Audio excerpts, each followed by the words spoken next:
Hola, ¿qué tal amigos? Qué gusto saludarle. Me da mucha alegría poder llegar hasta ustedes y tener este tiempo especial donde sin duda alguna vamos a meditar en la palabra de Dios y Dios va a hablar a nuestros corazones. Les saluda su hermano y amigo Luis Alba, pastor de la iglesia Cántico Nuevo El Paso, y estamos muy contentos de estar con ustedes en esta mañana y quiero agradecerle a Dios por la oportunidad de estar aquí con ustedes, a la gerente general de esta televisora, que es nuestra hermana Grace Randall, a quien le enviamos un caluroso saludo, y también quiero invitarle a que usted corra la voz y invite a alguien, porque el día de hoy vamos a estar trayendo y compartiendo un tema que consideramos que Dios puede bendecir nuestra vida, sobre todo nos puede edificar en el sentido de entender quién es Jesús en nuestra vida. Y para ello también quiero animarle, si usted tiene cualquier motivo, petición de oración, puede llamar con toda libertad al 532-8518. Le repito, área 915, si nos ven El Paso, 532-8518. Y también si usted es una persona que ora por Canal 38, pero también entiende el reto que esto se hace juntos, unidos. Y usted entiende que para llevar a cabo este canal implica costos, ¿verdad? El evangelio no tiene precio, pero transmitirlo implica un costo, sin duda alguna. Y queremos apelar también a su generosidad. Si usted quiere apoyar a Canal 38, puede llamar a esta línea también, juntamente con sus peticiones de oración, y puede apoyar este canal. Usted puede ayudarlo de tres maneras. Número uno, orando por Canal 38. Número dos, mirándolo y difundiendo que otros lo vean. Y número tres es apoyando financieramente este canal para que se sostenga y siga adelante. Así es que gracias por su apoyo, por su sintonía y por sus oraciones. El día de hoy me acompaña un amigo muy apreciado, pero sobre todo es un hombre de Dios que conozco de hace un tiempo, bastante tiempo, pero sonaría como que estamos viejos y no somos viejos. Y doy la bienvenida a nuestro querido amigo y hermano, el pastor Gabriel Solís de Harvest Christian Center en Horizon. Pastor, bienvenido. Gracias, Pastor Luis. Un honor estar aquí al frente de las cámaras, aquí para ser de bendición al pueblo. Y claro, el pueblo ha sido de bendición al Canal 38, ya que tiene muchos años y me siento muy honrado, Pastor. Hacía bastante tiempo que no estaba aquí, pero gracias a Dios que aquí estamos para seguir adelante. Y un saludo a todos los televidentes, Dios les bendiga. Como ya dijo el pastor, mi nombre es Gabriel Solís y estamos en Horizon City con Harvest Christian Center. Amén. Y damos gracias a Dios, pastor, porque apartó de su tiempo para estar aquí con nosotros, y yo sé que como pastor es persona muy ocupada, pero el día de hoy va a ser de grande bendición el que usted pueda llegar, incluso los miembros de la congregación que le estén mirando en este momento, yo sé que ellos van a ser muy bendecidos también. Yo creo que el pueblo de Dios va a ser bendecido el día de hoy. Amén, amén, sin duda alguna.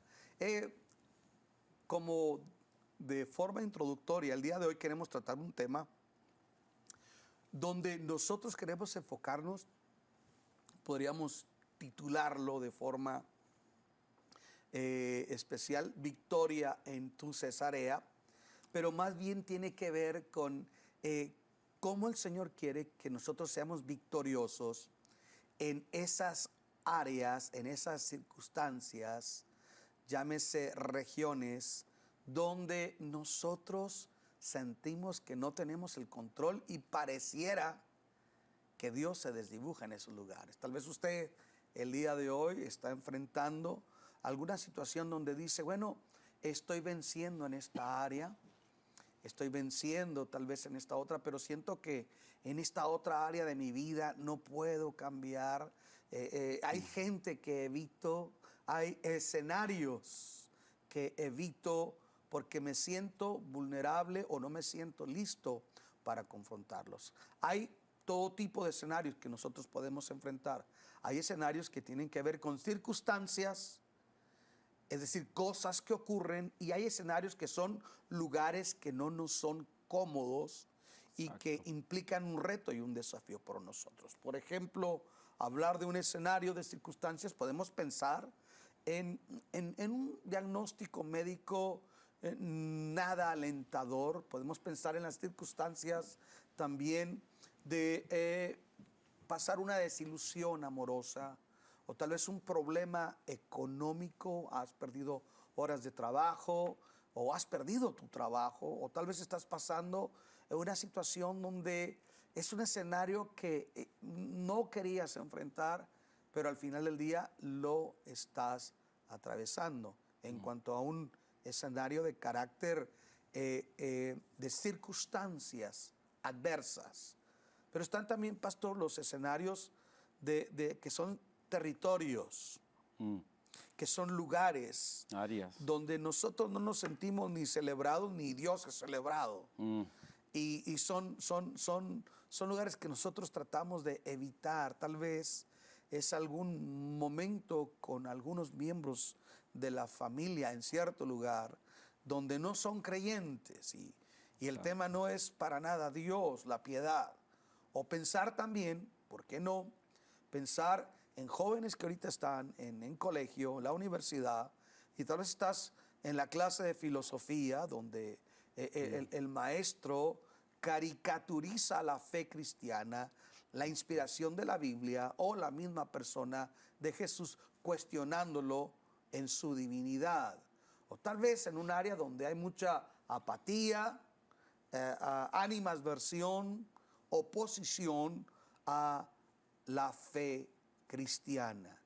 Y yo creo que este tipo de escenarios, pastor, es un escenario que vamos a enfrentar tarde que temprano, antes de entrar al texto bíblico, pero son realidades que están ahí y no podemos evitar. Exacto, así es. Áreas aún muy personales y áreas que nos rodean a diario.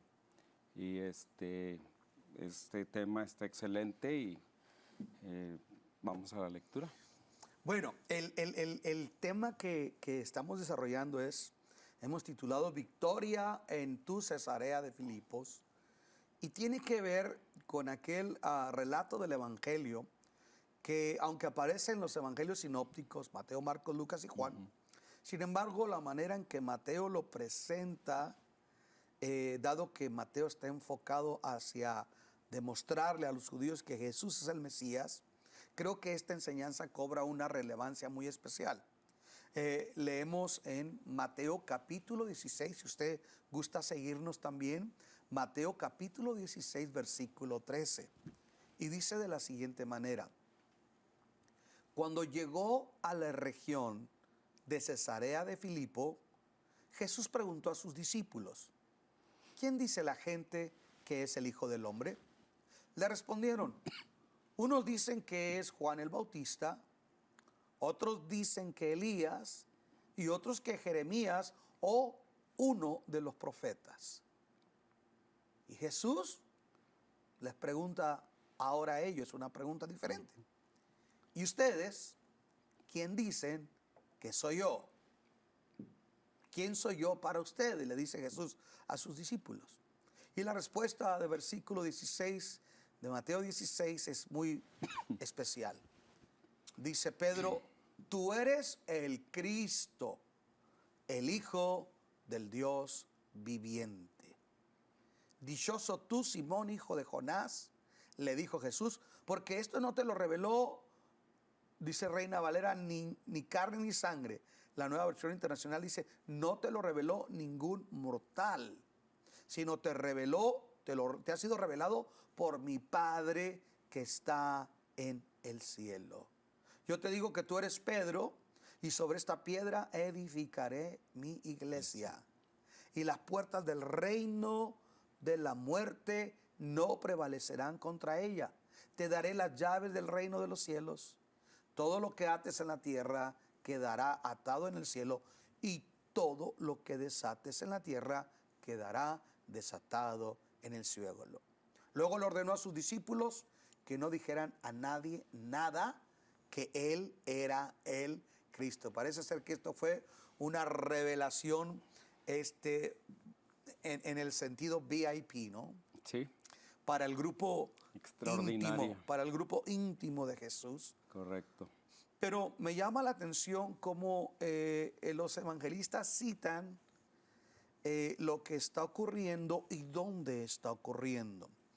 Cuando nosotros analizamos el texto y consideramos no solamente las circunstancias, sino el trasfondo que hay, podemos entender que esto cobra una mayor relevancia, una mayor importancia.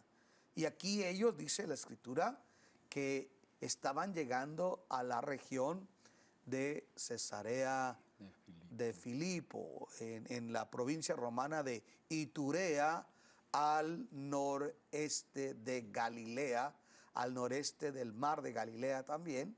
Y parece que Iturea era un lugar muy romanizado. Era un lugar que, si nosotros vemos, los judíos evitaban pasar por Samaria, Sí. les despreciaban, que era el vecino inmediato. Y luego al norte miraban a Galilea con desprecio, ¿no? Porque De los gentiles. Galilea, los gentiles, y luego, ¿qué puede salir bueno de Nazaret, de Galilea, no? Sí. Pero si pensamos en Iturea, Iturea es una región donde los romanos tienen mayor presencia y donde el Herodes, para ganar el beneplácito, el favor del emperador romano, como diríamos en nuestro contexto, hacerle la barba, ¿verdad? Ajá. Manda erigir un monumento, una estatua gigante en honor emperador. al emperador Augusto César, ¿no? Y los emperadores padecían de ese, eran divos y eran narcisistas, ¿no? Manejaban un ego tan alto que hubo algunos que empezaron a demandar el reconocimiento hacia su persona como divinos, Sí. o como hijos de Zeus o de Júpiter, etcétera, y por consecuencia se les adjudicaron títulos como principado, Señor. señor de señores y rey de reyes o soberano de la tierra. Esos Sí. eran títulos del emperador romano. Y al parecer Herodes era ese tipo de persona que quiere almorzar con Dios y cenar con el diablo, ¿no? Quería quedar bien con todos.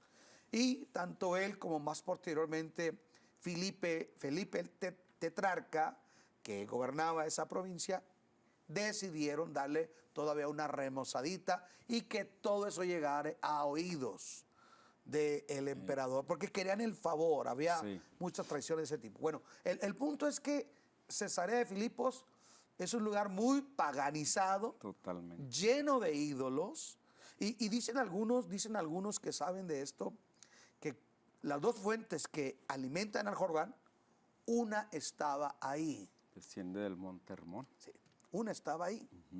Y los romanos se jactaban de decir, bueno, esta fuente de agua que es vida está consagrada al emperador y con la bendición de los dioses de Roma. Así es que era algo difícil en ese contexto, ¿no? Pero Jesús, bien intencional, los lleva ahí. Ahí. ¿Qué comentario le merece eso, pastor? Pues hablando de la ciudad, aparte, es una ciudad totalmente inmoral.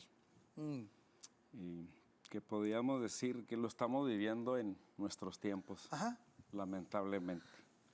La sexualidad, todo distorsionado. Sí, señor. Y allí los lleva el Señor. Y estaba yo en esta investigación y se considera que Jesús sacó a sus discípulos, por decir, a un retiro, a un lugar apartado para una privacidad, como decías al principio, un círculo entre ellos, a una intimidad con ellos, pero les lleva a una región no muy confortable. Como ya decíamos, que no irían a visitar comúnmente. Pero ahí los lleva para que se desliguen de toda influencia que les rodea, los lleva aparte para hacerles, y se reservó esta pregunta para este tiempo. Parece que es muy intencional Jesús Bastante. En este retiro no solamente hay que descansar, hay que aprender, hay que afirmar las convicciones de la revelación divina que tenemos del Señor. Y aquí parece ser que Jesús es muy intencional porque Él sabe lo que les va a preguntar. Sí, no hay duda en Él. Y esa pregunta no se las hace en Jerusalén, donde Exacto. el Dios de Israel es celebrado. No se las hace en el Monte de los Olivos. No, no se las hace en el templo. En el Jordán. En el Jordán. Los lleva a la ciudad pagana, inmoral. Era la Sodoma y Gomorra del tiempo de Jesús. Wow. Cesarea de Filipos. Entonces, que hay que hacer un paréntesis, Pastor Gabriel. Siempre las ciudades que están marcadas por la idolatría están marcadas por la inmoralidad y la corrupción. Casi siempre. Sí.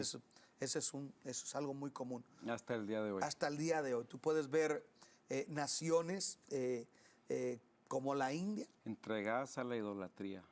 Y sumidas en la miseria, en el dolor, en la penumbra. Pero quiero ser también enfático y decirlo de una manera respetuosa, pero clara. Otro ejemplo sería México. Jesús no es considerado como el Señor de México, no es Jesús, no es la persona de Cristo, a quien en México tradicionalmente reconocemos como que la nación está consagrada a Él. Y curiosamente vemos que el país se desangra en la corrupción, en la violencia, en la inmoralidad, y nosotros vemos que si hay escenarios que Jesús busca para llevar la revelación de quién es Él, son estos tipos de escenarios, ¿no? Así es. Pastor, están en Cesarea de Filipos y Jesús les hace una pregunta muy importante. Les dice, ¿quién dice la gente que es el Hijo del Hombre? Exacto. Y me permites leer en Marcos capítulo 6, verso 14, totalmente con este pasaje. Oyó el rey Herodes la fama de Jesús, porque su nombre se había hecho notorio y dijo, Juan el Bautista ha resucitado de los muertos y por eso actúan en él estos poderes. Otros decían, es Elías. Y otros decían, es un profeta o alguno de los profetas. Entonces ya se había corrido la voz y ya decían, pues ¿quién es? Es Elías, es un profeta, es Herodes. Herodes dijo, resucitó el que decapité y por eso actúan en estos poderes. Y es cuando los lleva a hacer la pregunta. Creo que el trasfondo que tú das ahorita nos deja ver el criterio que había en la gente y el sentir de culpabilidad de Herodes, porque recuerdas que Herodes no quería hacerle daño a Juan, supuestamente, entre comillas, porque le tenía por profeta, le tenía cierta estima. Pero al mismo tiempo era un hombre que no era un hombre de convicciones hacia Dios. Era un político, y lo digo con todo respeto, que como decimos en México se hace para donde calienta las gordas. Herodes es un político que gobierna desde las encuestas de popularidad. Ese es Herodes. Pero Herodes sabe que hizo algo indebido, ¿no? Y decapitó a Juan. Él tiene cierto sentimiento de culpa, como el asesino que suele ver a aquella persona que hizo daño y suele verla en delirium tremens, en visiones, qué sé yo, su conciencia le golpea, y parece que eso está ocurriendo con Herodes. Por eso Jesús le pregunta, ¿quién dice la gente que es el hombre? Y desde el palacio ha salido un rumor que Jesús posiblemente es Juan el Bautista, que ha resucitado, y por eso en él actúan esos poderes. Pero al mismo tiempo Juan representa algo muy importante. Sí. ¿Y qué sería eso que Juan presenta? Juan representa la autoridad de importante. Dios.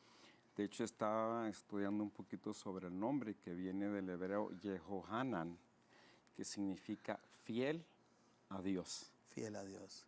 Y Juan, hasta el último momento, fiel a Dios.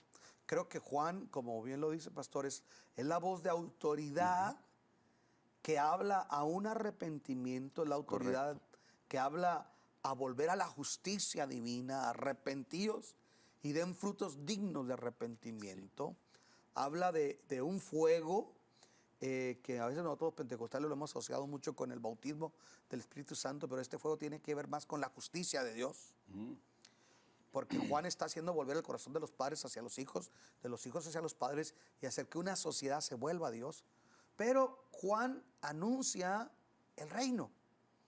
Detrás de mí viene uno que no soy digno de desatar las correas de sus sandalias, porque yo los bautizo en agua para arrepentimiento, pero él los bautizará con el Espíritu Santo y fuego. Es decir, yo bautizo para que se arrepientan, pero él los transformará con su fuego. Él tendrá el poder de transformarlos interiormente. Yo los bautizo porque ustedes dicen que se han arrepentido. Por eso bajan los fariseos, ¿verdad? A hacer, y Juan los confronta, le dice generación de víboras. Porque aún él percibe que dentro de su corazón no hay. Dice, pero hay uno que viene.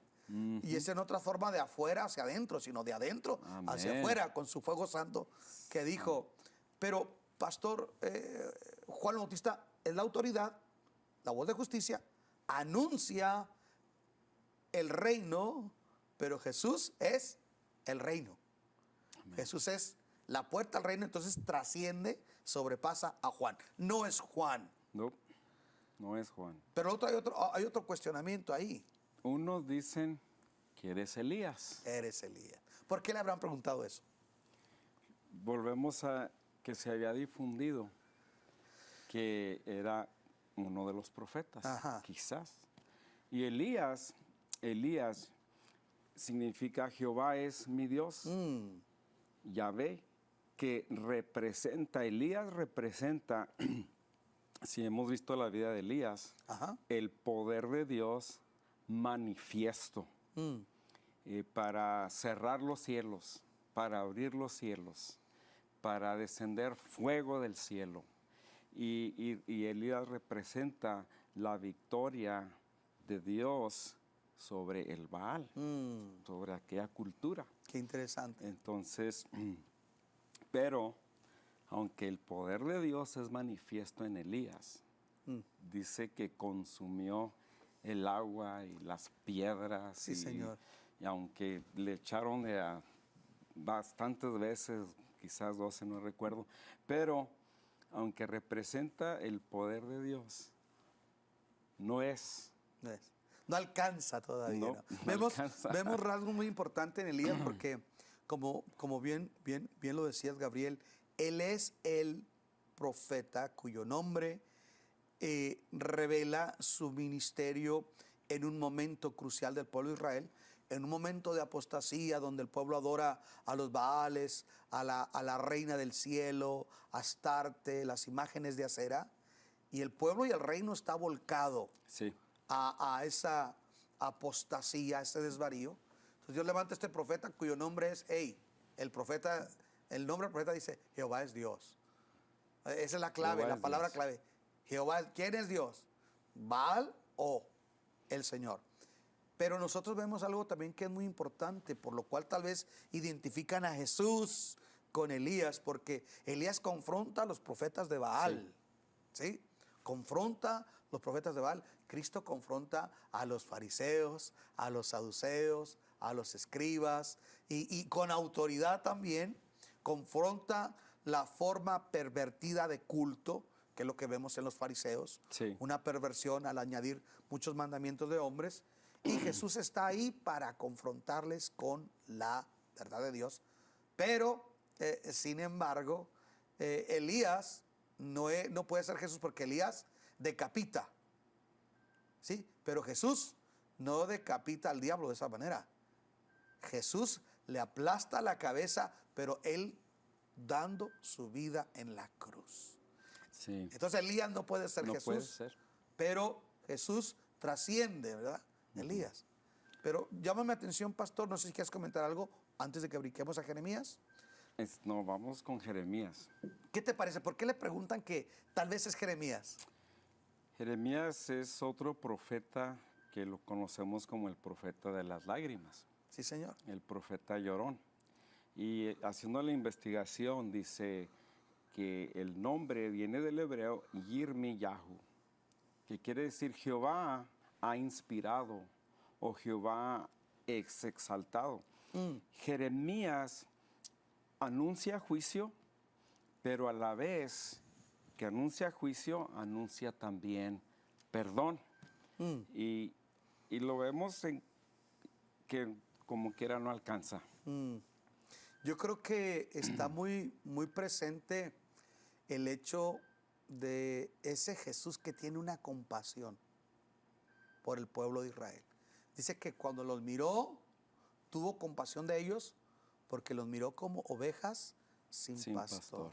Y Jeremías constantemente está mostrando ese sentir de compasión por un pueblo que no entiende, por un pueblo que se va a perder, por un pueblo que no está escuchando la voz de Dios, y el juicio es inminente, ¿no? Y se parece un poquito a ese Jesús que le dice a Jerusalén, Jerusalén, Jerusalén, que matas a los profetas, ¿verdad? Y golpeas a los que te son enviados. ¿Cuántas veces no quise juntarte como la gallina junta sus polluelos, pero tú no quisiste? Entonces, sí es importante en ese contexto, pastor, que los tres personas que identifican con Jesús, bueno, tienen ciertos matices, ciertos rasgos que hacen pensar. Pero yo creo que ese análisis de pulsar, el sentir, la opinión de la gente, nos va haciendo ver la superioridad de Cristo sobre ellos. Y le va dando al texto un realce más, nos va llevando más a ver la cristología, la grandeza de Cristo en su persona, su obra, su ministerio, ¿verdad? Entonces ya le dicen, o posiblemente no es Jeremías, es uno de los profetas. Pero de qué es especial, es especial. Es especial.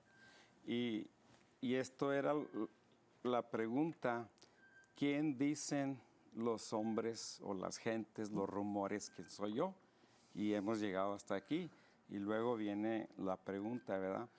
¿Quién dicen ustedes, los que han andado conmigo, los que traje a este lugar? ¿Quién dicen o quién decís vosotros que soy yo? Y es cuando responde Simón Pedro. Fíjate que me llama la atención los que estudian esta materia que se especializa en la enseñanza. Se me fue ahorita. Pedagogía. La pedagogía. Dicen que aquí los planteamientos de Jesús están llenos de una pedagogía que lo que pretende es desechar cosas para hacerlos que se enfoquen en la verdad central que Él quiere presentarles, ¿no? Y aquí una vez que desechan que Jesús no es ni Juan el Bautista, ni Elías, ni Jeremías, ni otros los profetas, ahora les hace el planteamiento directo. Bueno, ustedes saben que yo no soy ellos, ninguno de ellos. Algunos de ustedes fueron discípulos de Juan y estaban conmigo cuando Juan murió. Entonces yo no soy ninguno de ellos. Pero antes de entrar en la respuesta de Pedro, yo quisiera preguntar esto, Pastor Gabriel. ¿Acaso Jesús no sabe qué criterio tienen los discípulos acerca de Él? Interesante.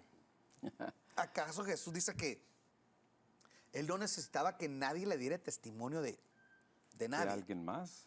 Porque Él sabía las cosas. Aún de sus íntimos. Pero así como es intencional de llevarlos a esa ciudad pagana de Cesarea de Filipo, es intencional en ahora cómo les invierte la pregunta. Y ahora, ustedes, ¿quién dicen que soy yo? Esto me hace pensar en nuestra gente que está siguiendo esta transmisión, que de repente tenemos que hacer un alto nosotros y replantearnos quién es Jesús. ¿Quién es Jesús? ¿Por qué es importante que nosotros hagamos ese replanteamiento, ¿no? Porque en la medida de lo que nosotros entendamos lo que Él es para nosotros, Correcto. pero aparte de lo que Él es para nosotros, de lo que Él es por encima de lo que yo sienta, lo que es por encima de mis circunstancias, lo que es por encima de lo que estoy viendo, lo que estoy enfrentando. Quiero pensar ahorita, hay una persona tal vez en un hospital, en su casa, enfrentando en el lecho del dolor una enfermedad terminal. Y el Señor te dice, ¿quién soy yo para ti? Una mujer o una pareja que su esposo o su esposa esta mañana recibió la petición de divorcio. ¿Sí? Y el Señor le pregunta, en medio de tu dolor, ¿quién soy yo para ti? Porque cabe mencionar que en la abundancia, Gabriel, en la abundancia, vemos a Dios de una manera muy diferente, ¿no? No es lo mismo ver a Jesús en Jerusalén, de abundancia y de paz, donde Dios es celebrado, que entender quién es Él en Cesarea de Filipos. Pero vamos a regresar para que tú nos empieces a comentar sobre esto. Vamos a un corte musical. Recuerde, corra la voz, el pastor Gabriel Solís, su servidor Luis Alba. Estamos aquí en Unidos en el Amor de Cristo y le invitamos a que siga con este tema con nosotros. Regresamos. Muy bien, seguimos adelante en su programa Unidos en el Amor de Cristo. Y el día de hoy estamos tratando un tópico basado en Mateo 16, capítulos 16, versículos 13 al 20, donde se conoce el subtítulo como la confesión de Pedro, pero que dicha confesión ocurre en un contexto donde le da mucha relevancia, le da mucha importancia y mucho significado, que eso nosotros lo podemos traer a nuestra vida práctica el día de hoy y ver cómo esto es poderoso. Porque Jesús lleva a sus discípulos a una especie de retiro a la ciudad más pagana, que es Cesarea de Filipos, en la provincia romana de Iturea, en el antiguo Israel. Y ahí les pregunta qué dice la gente que es el Hijo del Hombre. Las respuestas que le dan Juan Bautista, Elías, Jeremías, algunos de los profetas se dan cuenta que no es él. Pero ahora Jesús les vuelca la pregunta a ellos y quiere que ellos le digan, en un lugar donde el Dios de Israel no es celebrado, que es Cesarea de Filipos, donde está la imagen al emperador romano que se le rinde culto, imágenes a los dioses de Roma, y en ese contexto de paganismo, donde no es grato para un judío estar, donde no es la zona de confort, donde es el lugar que representa un reto, un desafío que choca con la convicción judía, ahí Jesús le pregunta a estos judíos, sus discípulos, ¿quién soy yo para ustedes? Porque, pastor, preguntar quién es Jesús, cuando tú te levantas, los problemas económicos están resueltos, hay suficiente comida, hay un techo, hay para pagar la casa, la aseguranza, el auto, hay para pagar el colegio de los hijos, hay trabajo, gracias a Dios, todo está bien, no hay enfermedad en la casa. ¿Quién es Dios? Dios es bueno, Dios es maravilloso, Dios es grande, oh, Dios es glorioso. Pero cuando se invierte la situación, yo veo la Cesarea de Filipos en diferentes hombres de Dios en la Biblia. Veo la Cesarea de Filipos cuando Job lo pierde todo y cae en una enfermedad. La Cesarea de Filipos cuando Elías enfrenta una depresión y siente morirse. Cuando al profeta Jonás no le gusta la voluntad de Dios. Exacto. ¿Cómo esa Cesarea de Filipos se aplica a nuestra vida? Porque en ese contexto, para entrar a lo práctico, decir, adorar al Dios de Israel, pero más allá, decir que Jesús es divino, ¿sabe una cosa? Eso es firmarle firmarle al Imperio Romano la responsabilidad y la culpabilidad de ser crucificado, porque en ese contexto el título Señor de señores, Rey de reyes, potentado, principado, soberano de la tierra, esos títulos que nosotros vemos en el Nuevo Testamento, en ese contexto le corresponden al César. Por eso se le decía Ave César o Divino César. De tal manera que si alguien dice a Jesús el Señor, usted era traidor, acusado de sedición contra el Imperio Romano. Entonces, ¿qué va a ocurrir ahí? En esos momentos donde no estamos en la zona de confort, donde estamos enfrentando el momento difícil, ¿qué nos va a sostener? ¿Nuestro entusiasmo? ¿Nuestra capacidad humana? ¿O Dios? ¿Cuál es la respuesta de Pedro, mi hermano pastor? Tú eres el Cristo, el Hijo del Dios viviente. Punto. Tú eres el Cristo. El Cristo, el Hijo del Dios viviente.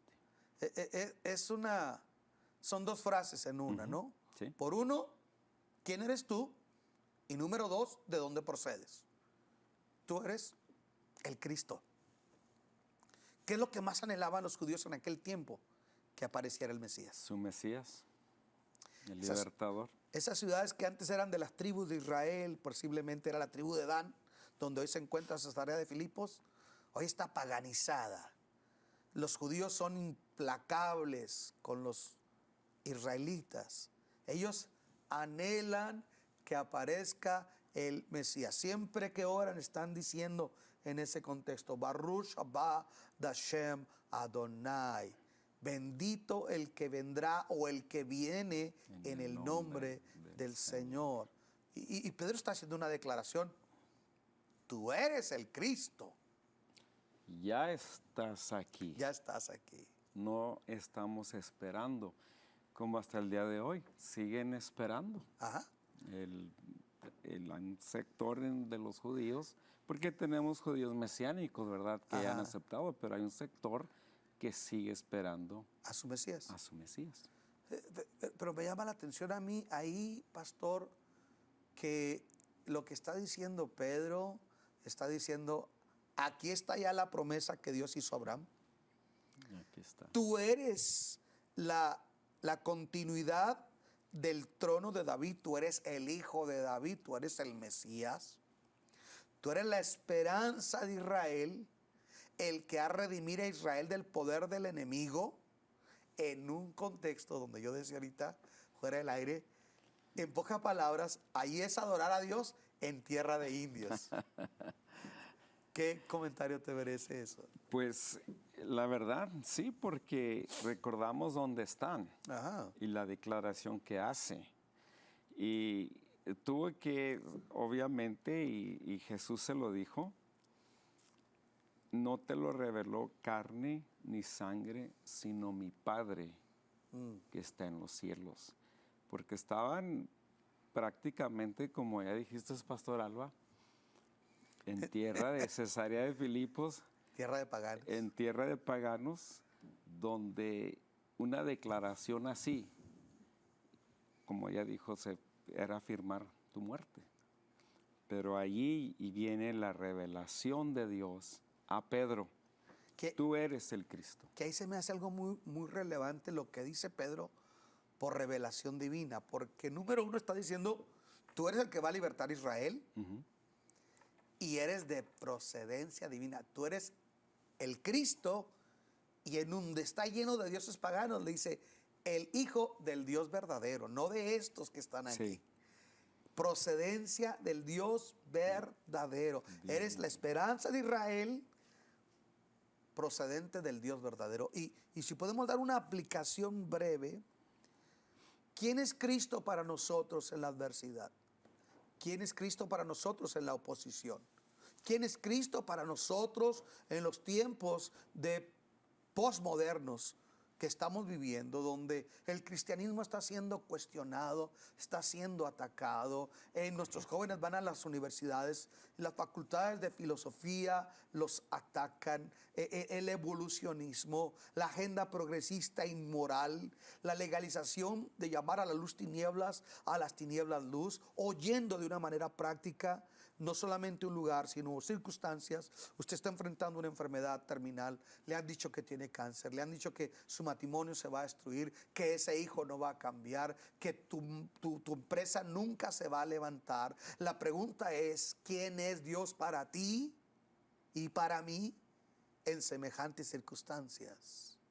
Porque podemos optar de diferente manera. La esposa de Job le dijo a Job: Job, no tiene sentido, es inaudito adorar a Dios, maldice a Dios y muérete. Sin embargo, Job dice: Jehová dio, Jehová quitó, sigue siendo el nombre de Jehová bendito. Y aunque Él me mate, yo voy a confiar en Él. La convicción que nosotros tengamos, la revelación divina que nosotros tengamos, que se convierte en una convicción en nuestro espíritu, es lo que nos va a sostener en las cesareas de Filipos que tengamos que enfrentar. Es lo que nos va a sostener en los escenarios y en los territorios difíciles de la vida, pastor. En los momentos más desafiantes. Sí, Señor. Donde parece no haber esperanza. Cristo, del griego Christos, ungido, Mesías, elegido, libertador. Aleluya. Preguntabas, pastor, ¿quién es Cristo en tu situación? Es una enfermedad, es tu libertador, es tu sanador. Aun cuando no tenemos respuesta, ni sabemos a dónde acudir. Pedro mismo en Juan 6, cuando este mismo Jesús les dice: ¿se quieren ir ustedes también? ¿Qué dice Pedro? ¿A quién iremos? ¿A quién iremos? Solo tú tienes palabras de vida eterna. Y esto es muy importante. Hablábamos fuera del aire acerca de la persona de Pedro. Y cómo es que a Pedro se le viene, o Dios le da la revelación. Le revela. Y hablábamos acerca de la cronología del tiempo que están en Cesarea de Filipos. Y están a 6 meses de la cruz. De la crucifixión. ¿Y qué sucede, pastor? Fíjate, pareciera que ese retiro los está llevando ellos a afirmar sus convicciones, porque a partir de ahí se va a venir un escenario difícil. Muy difícil. Los últimos 6 meses son difíciles para Jesús, porque va a ir a su máxima popularidad. Y cuando llegue al clímax de su máxima popularidad, que resucita a Lázaro en Betania, de ahí empieza a enfrentar la mayor oposición. Ya desde antes lo quieren matar. Sí. Pero cuando resucita a Lázaro, dicen: de plano hay que acabar con él. Entonces Jesús está preparando las convicciones. La pregunta ahorita que platicábamos, la revelación divina, porque Jesús no exalta a Pedro per se, sino le dice: eso que tú acabas de decir no es producto del ingenio, de la creatividad, de la investigación humana. Eso es producto de la revelación divina. Sí. Y lo que nos sostiene a nosotros en la vida es la revelación divina, cuando ésta se convierte en convicción, porque hay algo muy importante. ¿Recuerdas que Job dijo: de oídas te había oído, pero ahora mis ojos te ven? Quiere decir que nosotros podemos tener la revelación mediante la revelación especial, que es su palabra. Podemos tener la revelación especial, porque si a usted le han dicho que revelación especial es un profeta que llegó y le dijo ahí que se iba a sacar la lotería, esa no es revelación. Revelación es esta, mire, esta es la revelación de Dios. Cuando nosotros entendemos por la revelación especial de Dios quién es Jesús, es algo maravilloso en tu espíritu. Sí. Pero ahora viene el periodo donde ha de afirmarse eso. Y pareciera que ese mismo Pedro que revela quién es el Cristo, el Hijo del Dios viviente, esa aparente convicción llega al momento donde no está tan fuerte. La convicción. ¿Me puedes hablar de la negación de Pedro? Sí, claro. Esto se me hace muy interesante, porque este mismo Pedro que recibe esta revelación divina en aproximadamente 6 meses. 6 meses, su convicción, bueno, antes de esto, le había prometido a Jesús. Seguirle hasta la muerte. Y inclusive había sacado a los demás discípulos al frente al decir, aunque todos estos te nieguen, Yo no te niego. yo no. Saca aún la espada para proteger a Jesús, según. Pero lo encontramos que niega a Jesús. El que recibe la revelación, Ajá. tú eres el Cristo, el Hijo del Dios viviente, ahora no puede sostenerse ante la señorita 3 veces. Y para sellar, empieza a maldecir. Esto nos deja ver algo que confirma que la revelación es solamente de orden divino. La revelación no me viene por haber crecido en el Evangelio, por tener una religión como un legado cultural, sino que es solamente producto de que Dios la trae. Pero eso no quiere decir que escapa a nuestra debilidad humana. Correcto. Usted puede tener conocimiento de Dios, pero cuando viene el momento de la prueba pareciera que Dios se desdibuja.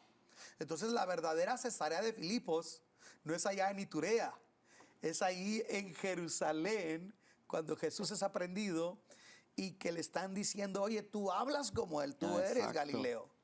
Y que dicen, no lo conozco. No lo conozco. Y le vuelven a decir, no, tú te oyes como uno de ellos.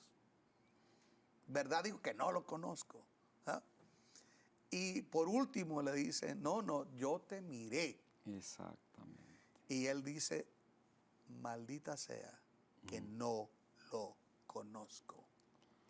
¿Verdad? Entonces vemos que ahí Pedro, con toda y su revelación, falla. La humanidad. Y eso nos hace ver a nosotros, ¿no? Podemos ser personas llenas de conocimiento, pero escuchar la palabra de Dios, estudiar, pero no nos exime de nuestra debilidad humana, de nuestra flaqueza humana. Pablo dice, hago lo que no quiero hacer, eso lo que aborrezco, ¿no? Y Pedro aborrecía y se aborrecía a sí mismo porque, como bien lo dijo Pastor, él le prometió que nunca lo iba a dejar hasta que lo iba a defender. Y al final del día, él niega, él niega a Jesús. Pero hay algo que me llama aquí la atención, porque vemos un Pedro, y ahorita nos vas a hablar de ese Pedro que llora amargamente. Nos quedan 5 minutos. Ese Pedro que llora amargamente. Quiero que me comentes un poquito de eso para regresarme de nuevo al comentario de Jesús, a la revelación que Pedro tiene del Padre. ¿Me podrías hablar un poquito sobre esa situación? Sí, pastor, gracias. Quiero usar esto para hablar, dirigirme un poco al ministerio, que estamos en el reino. Y quizás hay un ministro, una persona, algún llamado de Dios, que por esas flaquezas, esa cesarea que está en nuestra persona, quizás ha fracasado, ha fallado, pero este Pedro que llora amargamente se arrepiente, y en el día de Pentecostés, este mismo Pedro, 1, que recibe la revelación, 2, que niega a Jesús, 3, llora amargamente y se arrepiente, es restaurado. Y es este Pedro, de todos, el que se levanta en el día de Pentecostés y usando la palabra desde Joel, empieza a predicar y declara, este Jesús que vosotros crucificasteis, Dios le ha hecho Señor y Cristo. Un Pedro lleno de denuedo, lleno de convicción y lleno del Espíritu Santo. Exacto. El mismo que estuvo en revelación, que después está en flaqueza y falla. Pero hay algo que me llama mucho la atención, y es que este Pedro, Jesús sabía que lo iba a fallar. Le dijo, antes que el gallo cante, tú me habrás negado 3 veces. Y cuando todo esto haya pasado, le dice, anda y alienta a tus hermanos Después de que llores y te des cuenta de tu flaqueza humana, ve y alienta, confirma a tus hermanos y diles que voy delante de ustedes. Jesús sabía la revelación que Pedro iba a tener. Jesús sabía que Pedro iba a fallar. Jesús sabía que Pedro se iba a llorar amargamente. Y Jesús sabía que Pedro se iba a restaurar, iba a predicar el sermón de Pentecostés. Pero ¿sabes por qué? Porque la clave está, y esto es gracia, esto me llena de gozo. La clave está cuando Pedro da esa revelación, que dice, tú eres el Cristo, el Hijo del Dios viviente. Jesús le dice esta palabra: Pedro, tú eres un Macario, eres bienaventurado. La revelación divina, aunque en el momento no la entiendas, pero la vas a ir entendiendo, te va a traer dicha. Dicha. Porque aún en la flaqueza te vas a acordar de algo y te vas a agarrar de esa promesa. Entonces, había dicha para Pedro, porque habría gracia sobre su vida, a pesar de que éste tropezara y no fuese del todo aprobado. Pero la gracia de Dios nos enseña que Jesús le dice, cuando todo esto pase, levántate, sécate las lágrimas, sigue adelante. Y tú dijiste ahorita, dirigiéndote a pueblo de Dios, a ministros, pastores, hombres, mujeres de Dios, o tal vez no eres un pastor, pero en un momento de tu vida has fallado y sientes que estás muy lejos de lo que antes conociste. La gracia de Dios está aquí. Exacto. Él quiere levantarte, Él quiere restaurarte, Él quiere reanimarte. Él conoce tus aciertos, tus virtudes, tus debilidades y tu Cesarea de Filipos, donde a veces no tienes el éxito que tú quisieras. Pero hoy estamos aquí para decirte que Cristo te ama. Hay dos peticiones, ¿puedes leerlas rápidamente? Sí, Yolanda, justicia para su hijo José Luis Sandoval, que Dios le dé guianza y paz. Y luego Esperanza pide salvación para su familia. David Corona, sanidad de sus hijos. Señora Domínguez, liberación y salvación. Elena Mendoza, que ser libre de brujería. Sandra Chaparro, por un trámite de migración. Queremos orar, estamos a 30 segundos casi ya de salir. Pastor, me gustaría que usted orara Claro en que 20 sí. segundos, por favor. Claro, Padre, en el nombre de Jesús. Sí, Señor. Tú eres Jesús, el Cristo, Sí, el libertador. Sí, y ahora Señor. te pedimos que tú obres en estas peticiones, ya las conoces, que tú obres de una manera milagrosa. Y Padre, que todas estas situaciones se resuelvan, aún de los que no han llamado. Sí, Señor. En el nombre de Jesús lo pedimos y lo creemos. Amén. Gracias.